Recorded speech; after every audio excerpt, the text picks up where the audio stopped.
Estimados estudiantes, tengan ustedes un cordial saludo. Bienvenidos al curso de Química 2 y en esta oportunidad vamos a desarrollar la presentación de la unidad 3 de nuestro curso de Química, en el cual esta unidad es el desarrollo de carbohidratos, lípidos y proteínas. El logro de la unidad es que al finalizar la unidad, el estudiante resuelve, formula y nombra aminas, amidas, carbohidratos, lípidos y proteínas, haciendo uso de sus propiedades químicas y físicas. Asimismo, reconoce sus propiedades y su importancia, demostrando dominio del tema, orden y coherencia en los resultados. ¿Qué contenidos estarán en la unidad 3? Los contenidos son aldehídos y cetonas, ácidos carboxílicos, ésteres, aminas y amidas, carbohidratos, lípidos y aminoácidos. Son los temas que contienen a esta unidad 3 y que se desarrollarán en las semanas respectivas. En el caso de los aldehídos y cetonas, desarrollaremos lo que son las propiedades de estos compuestos que se caracterizan por su grupo funcional. En el caso de los aldehídos, por el grupo funcional aldehído, más conocido como 8, y en el caso de la cetona, por su grupo funcional CO, ¿no? El grupo carbonilo. Ambos, lógicamente, tienen el grupo carbonilo dentro de la estructura de su grupo funcional. También revisaremos lo que son las nomenclaturas, ¿no? En base a la nomenclatura yupa, daremos los nombres respectivos siguiendo esta regla yupa para poder nombrar y formular a los diferentes compuestos orgánicos, tanto de los aldehídos como la cetona, ¿no? Teniendo en cuenta, lógicamente, al subgrupo funcional respectivo y cómo se debe proceder para nombrar a estos compuestos. Asimismo, veremos las principales reacciones químicas de estos compuestos, ¿no? Cómo es que reaccionan, ¿no? ¿Qué reacciones son las que generan aldehídos, así como también cetonas? Como también veremos reacciones que los mismos aldehídos o cetonas realizan para formar nuevos compuestos y de esta manera poder obtener, pues, compuestos que tengan aplicaciones, ¿no? Tanto en el uso cotidiano como también en las aplicaciones industriales o que son necesarias, lógicamente, para poder generar productos que puedan entonces eh, dar las mejores propiedades y características a las diferentes sustancias o compuestos, ¿no? También veremos las aplicaciones respectivas, justamente, ¿no? ¿Qué aplicaciones le damos a estos productos que contienen a sustancias como los aldehídos y cetonas en las diferentes formas, tanto en la parte, ¿no? aplicativa, ¿cierto? Que se pueden dar a nivel industrial, como también a nivel del uso cotidiano, ¿no? Como en el caso de solventes, en el caso que se pueda dar como sustancias que eh, sean aditivos, ¿no? En pinturas, en combustibles, etcétera, ¿no? Entonces, es lo que veremos de estos compuestos, como son los aldehídos y las cetonas, ¿no? También, luego en la siguiente semana veremos lo que son los ácidos carboxílicos, estos compuestos que se caracterizan por su grupo funcional, el grupo carboxílico, carbono doble enlace oxígeno y a la vez este mismo carbono enlazado a un oxígeno enlace simples e hidrógeno a la vez, ¿no? Todos estos compuestos de estructuras, lógicamente, que de una u otra manera forman algunas sustancias bastante conocidas, como el caso del ácido acético que se encuentra en el vinagre, o el ácido cítrico que se encuentra en las frutas, así como el ácido acetilsalicílico que forma parte importante de la aspirina, ¿no? O el ácido ascórbico que viene a ser la vitamina C, o el ácido oxálico que se encuentra en las verduras, una serie de sustancias que tienen aplicaciones, ¿no? Diversas aplicaciones de acuerdo, lógicamente, a sus propiedades y características y su estructura, ¿no? Entonces, es por ello que ahí, entonces, en este tema de los ácidos carboxílicos, en esta sesión analizaremos lo que son sus propiedades, qué nomenclaturas tienen los diferentes compuestos en base a la nomenclatura yupa. También hay algunas sustancias que tienen nombres comunes, en los cuales es necesario conocerlos porque aún se siguen usando, se siguen empleando. Muchas bibliografías todavía lo usan por ser nombres que identifican al compuesto, ¿no? También veremos lo que son las principales reacciones químicas de estos compuestos, reacciones, ¿cierto?, en los cuales se forman las nuevas sustancias o que no son generadoras de ácidos, ¿cierto?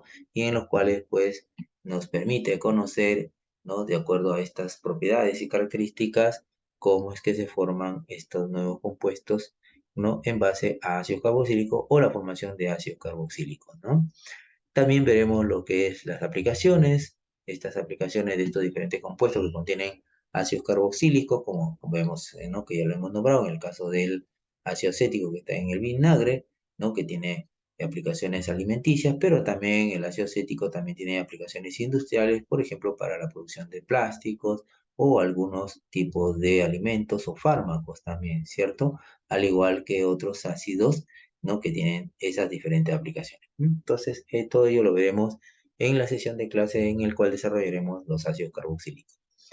También luego, en una siguiente sesión de clase, tocaremos el tema de los ésteres, aquellos compuestos que se caracterizan también por su grupo funcional, el grupo COO, ¿no?, que es característico en estos compuestos.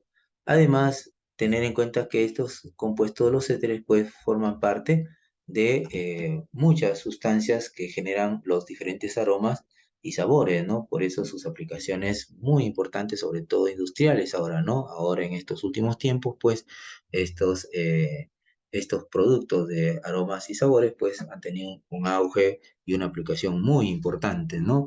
Debido a que ahora pues muchos productos, sustancias pues hacen uso de aromas o sabores sobre todo en la parte alimenticia, o también vemos productos pues que para darle un valor agregado le agregan pues ciertos aromas para que sea más atractivo el producto también, ¿cierto? Entonces, hay algunas sustancias que generan estos aromas y que pertenecen a este grupo de los ésteres, ¿no? Entonces, veremos lo que son, cómo se obtienen estos productos, qué nomenclaturas se aplican de acuerdo al procedimiento YUPA, algunos ésteres bastante conocidos, ¿no? Sobre todo, veremos las propiedades que tienen, qué propiedades presentan cada uno de ellos y las aplicaciones, como ya le estaba indicando, de estos ésteres, sobre todo en lo que es justamente aplicaciones de esta propiedad de brindar aromas a diferentes compuestos, ¿no? Es ahí entonces donde estas sustancias pues tienen una vital importancia, ¿no?, en la aplicación para darle lógicamente cierto plus en el tema de darle de repente a un producto un aroma que lo vuelva mucho más atractivo al, para el consumo, ¿cierto? Muy bien, entonces estamos hablando entonces de los ésteres, los cuales desarrollaremos en esta semana, que tocaremos el tema de los ésteres. Luego tenemos el tema de las aminas y las amidas, ¿no?, que también es otro grupo de sustancias que lo trabajaremos en la semana 13, en el cual las aminas se caracterizan por ser derivados del amoníaco, ¿correcto? Y estas sustancias, dependiendo de la estructura que lo conformen, las diferentes cantidades de carbono, entonces van a tener diferentes tipos de sustancias y sus características y propiedades respectivas según la estructura que presenten, ¿no? De igual manera, las amidas también, de acuerdo a la estructura y las propiedades que tengan, entonces tendrán sus aplicaciones respectivas. Una de las amidas bastante conocidas es justamente la anilina, que es la base para la producción de colorantes. Entonces ahí tenemos un ejemplo de amina. Y de amida tenemos justamente un ejemplo bastante conocido de amidas, la urea, ¿no? La urea que sirve pues como fertilizante, pero también tiene aplicaciones industriales de acuerdo a las propiedades que tiene para la producción también de plásticos o polímeros. Entonces las aplicaciones son diversas de acuerdo a las propiedades que tienen cada uno y lógicamente la estructura que presenta. Entonces, ¿qué estudiaremos en nuestra sesión de clases sobre aminas y amidas? Estudiaremos pues la nomenclatura de acuerdo a la YUPA, qué nomenclaturas presentan las diferentes estructuras pertenecientes a estos grupos funcionales, tanto aminas como amidas. Verificaremos lo que son sus propiedades, qué propiedades tienen, tanto físicas como químicas, para poder comprender y entender entonces a estos compuestos y de esa manera saber pues sus aplicaciones que tienen o qué otras nuevas aplicaciones podemos dar en función a estas propiedades y características, ¿no?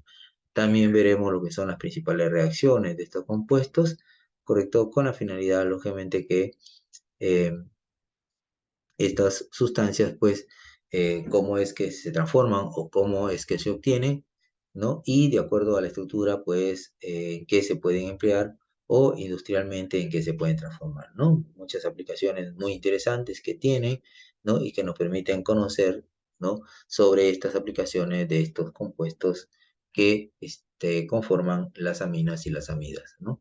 Entonces, ahí es muy importante, chicos, tener en cuenta entonces sobre esta diversidad de compuestos que pertenecen a las amidas y a las aminas.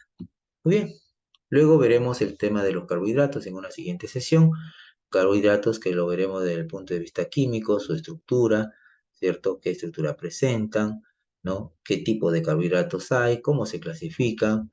¿Qué fórmulas químicas presentan para la formación justamente de una diversidad de compuestos basados en estas fórmulas químicas y que conforman lógicamente lo que nosotros conocemos como los carbohidratos, ¿cierto? Ahí veremos lógicamente los monosacáridos, qué son los monosacáridos, los disacáridos, quiénes son, cuáles son esos monosacáridos más conocidos, estos disacáridos también bastante conocidos o representativos, y también los polisacáridos, ¿no? Ahí entonces un poco veremos la estructura de la glucosa, que es uno de los monosacáridos más conocidos, la glucosa, o en el caso de la sacarosa, que es otro de los eh, carbohidratos a los cuales se le clasifica dentro del grupo de los disacáridos, ¿no?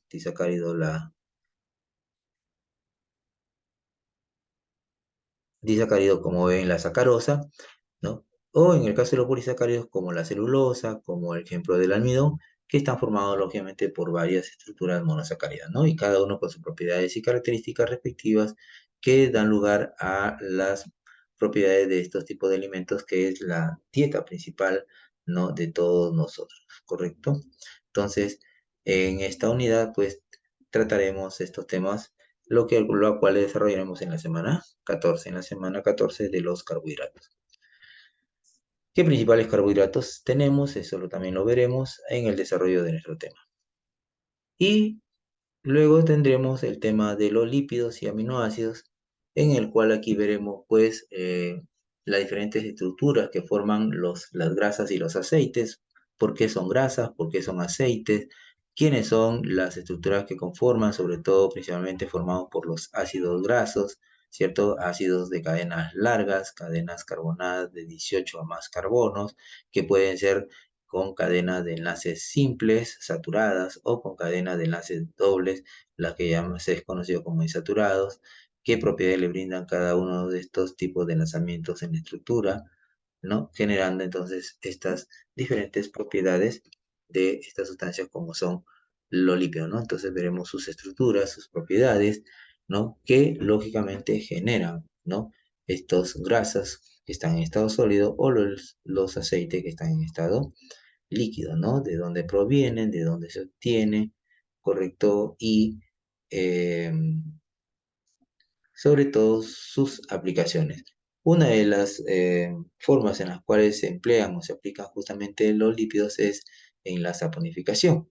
La saponificación es una de las reacciones que se da para que la las grasas o los lípidos a través de una reacción con eh, bases, como son, puede ser el hidróxido de sodio o el hidróxido de potasio, se pueden transformar en jabones, ¿cierto? Que son usados por todos nosotros en el tema de limpieza, ¿no, jóvenes? Entonces, eso lo estudiaremos en la semana eh, 15, ¿correcto? En lo que es el tema. Y también en el tema de los aminoácidos veremos entonces qué es un aminoácido, qué fórmula general presentan los aminoácidos y en el cual, ¿no? Y en el cual lógicamente se verán qué tipo de aminoácidos son, qué propiedades presentan, ¿no? Qué beneficios se dan en el consumo, en el uso por nosotros, ¿no? Las personas, ¿cierto? ¿Qué son aminoácidos esenciales y no esenciales? ¿Sí? ¿Qué estructura generan y cómo es que estas sustancias pues generan nuevos productos, ¿no? Entonces, eso lo veremos en el desarrollo del tema sobre lípidos y aminoácidos, ¿correcto? Muy bien. Y como siempre, tener en cuenta, jóvenes, las indicaciones que se le da a cada uno de ustedes, sobre todo antes de la sesión de clase. Hay que siempre ver el video explicativo de la sesión, revisar las disposiciones, ¿no? de la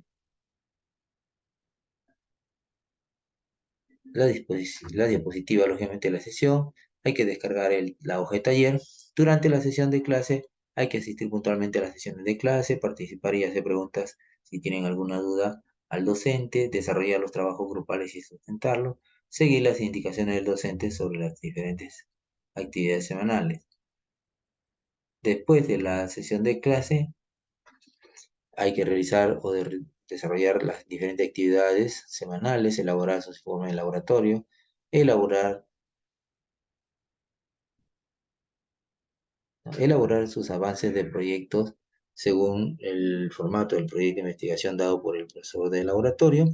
Cualquier duda, como siempre, hacerla llegar al docente, correcto, que puede ser a través de la mensajería interna, ¿no? Claro que eh, siempre es tener en cuenta, ¿no? Las diferentes eh, actividades que se tienen que presentar en la fecha respectiva, ¿no? Entonces, es lo que siempre recalcamos para que se tenga en cuenta con respecto al desarrollo de los diferentes temas en las diferentes semanas con respecto al curso de química. Y finalmente, la bibliografía que recomendamos, una bibliografía de Raymond Chan, ¿no? Que es de química y que de una u otra manera pues ayuda o complementa lo que hemos desarrollado en clase. Muy bien, jóvenes, eso es todo por lo que es nuestra presentación de esta unidad 3 con respecto entonces a nuestro curso de química 2. Listo, jóvenes, eso es todo. Que tengan un buen día y nos vemos en una próxima oportunidad.